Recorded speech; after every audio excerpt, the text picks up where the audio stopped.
नमस्कार सभी प्यारे साथियों को। स्वागत है आप सभी का आपके अपने परीक्षा यूट्यूब चैनल पर। आज हम हिंदी वर्णमाला की क्लास दूसरी करने वाले हैं। हिंदी वर्णमाला क्लास 2। इससे पहले एक वीडियो हो चुकी है क्लास 1 हिंदी वर्णमाला में, जिसमें हमने वर्णमाला के स्वरों के बारे में पूर्ण अध्ययन किया था। इससे उस क्लास में जो भी मैंने कराया है उससे बाहर कुछ भी नहीं जाएगा। बाकी जो बचा था उसकी आज क्लास होने वाली है हिंदी वर्णमाला में। आज का जो टॉपिक होगा वो होगा व्यंजन। व्यंजन इससे पहले स्वर हम खत्म कर चुके हैं।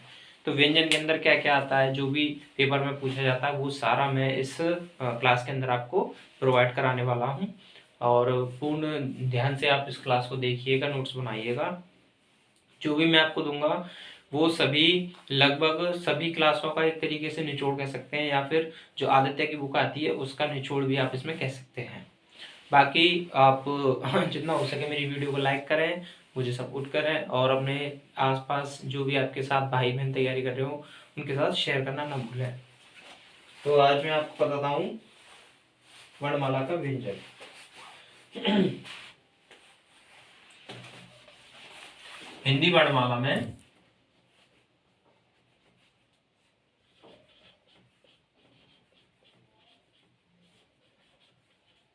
हिंदी वर्णमाला में जो शब्दों की वर्णों की कुल संख्या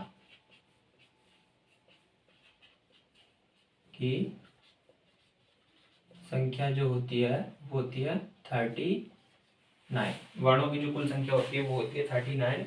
लेकिन इसमें उच्चारण के आधार पर जो उच्चारण हम करते हैं, उच्चारण का मतलब होता है बोलना।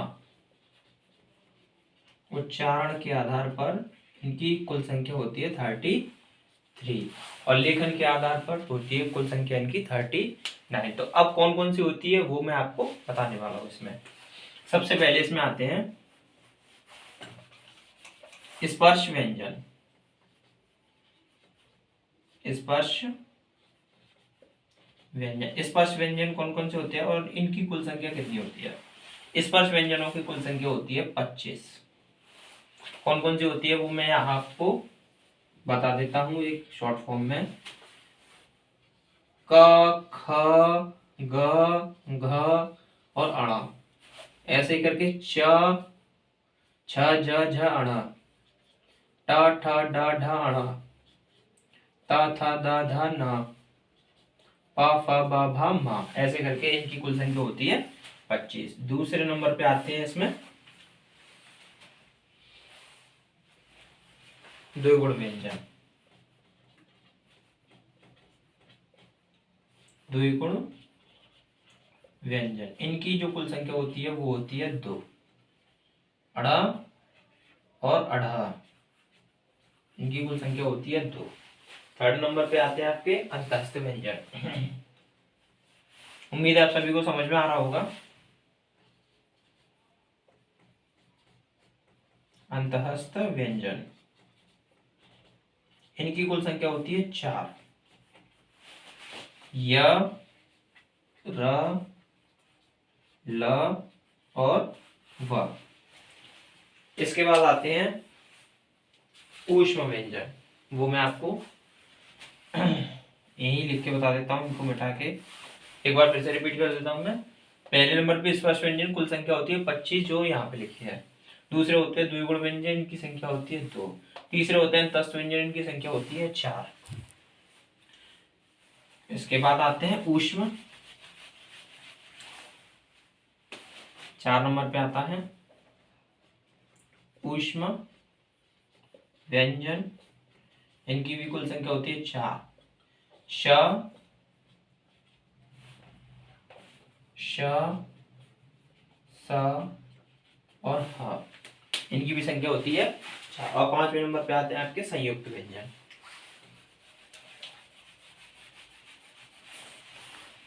पांचवें नंबर पे आते हैं आपके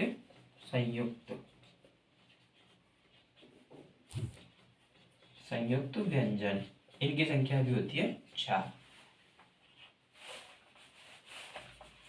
कश, त्र, ज्य और श्र। तो कुल मिला के ऐसे करके इन सभी की संख्या बैठती है 39 और उच्चारण के आधार पर इनकी कुल संख्या होती है 33। इसके आगे मैं आपको बताता हूँ।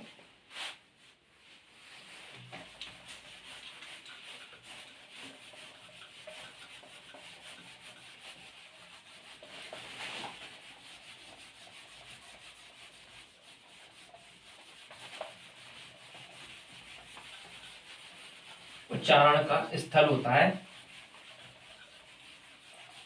उच्चारण स्थान।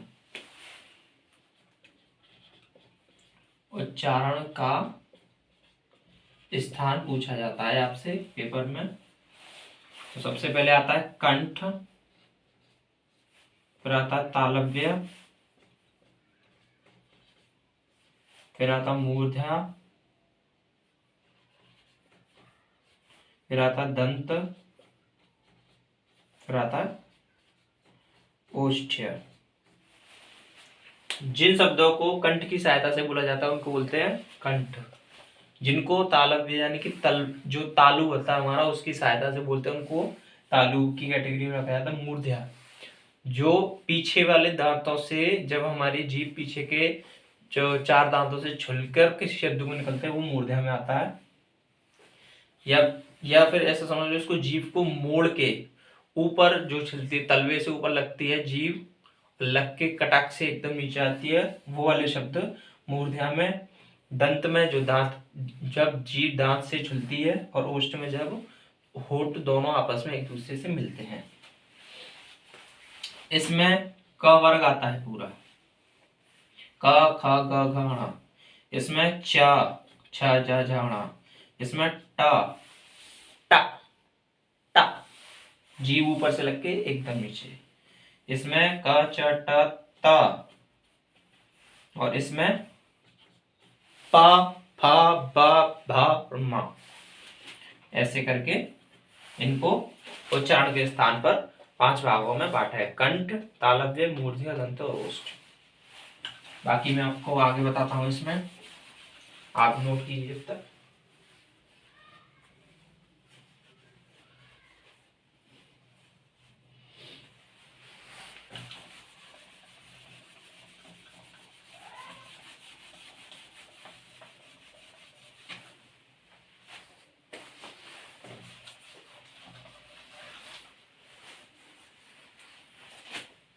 क ख ग घ ङ च छ ज झ ण ट ठ ड ढ ण त थ द ध न प फ ब भ और म। एक चीज आती है अल्प प्राण। अल्प प्राण। एक चीज होती है महाप्राण। एक चीज होती है अल्प प्राण, एक चीज होती है महाप्राण।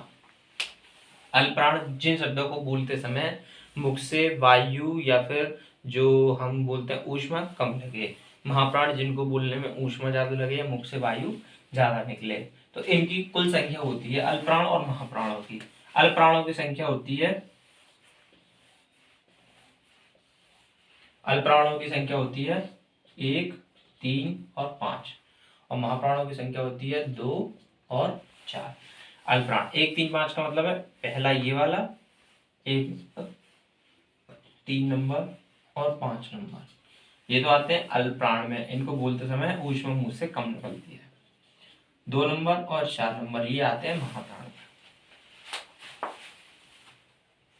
बाकी बस इससे संबंधित आखिरी चीज और है जिनको हम अघोष और सघोष, 2 चीजें और इसमें पूछी जाती हैं, अघोष और सघोष। आगे वाला पहला और दूसरा, अघोष का जो क्रम है 1 और 2, आगे वाले दोनों जो क्रम है, दोनों जो लाइन है वो अघोष में आती है, पीछे की जो तीनों लाइन है वो सघोष में आती है, 3, 4 और 5। वर्णमाला का व्यंजन जो टॉपिक है उसमें इससे बाहर कुछ भी नहीं पूछा जाता। बेसिक से आप क्वेश्चन लगा के देख सकते हैं। मेरी वीडियो कैसी लगी आपको प्लीज़ कमेंट में ज़रूर बताएं। मेरे चैनल को सब्सक्राइब करना ना भूलें। अपने आसपास अपने छोटे बहन भाई आपके साथी मित्रों को शेयर करना ना भूलें और मुझे भरपूर प्यार दें। बाकी बस अपनी तैयारी में लगे रहें, क्लासेस लेते रहें। बाकी मैं आपको एक एक करके जीएस और अदर सब्जेक्ट की क्लासेस भी मैं प्रोवाइड करा दूंगा ट्रिक के साथ। बाकी जय हिंद, जय भारत, जय मां सरस्वती।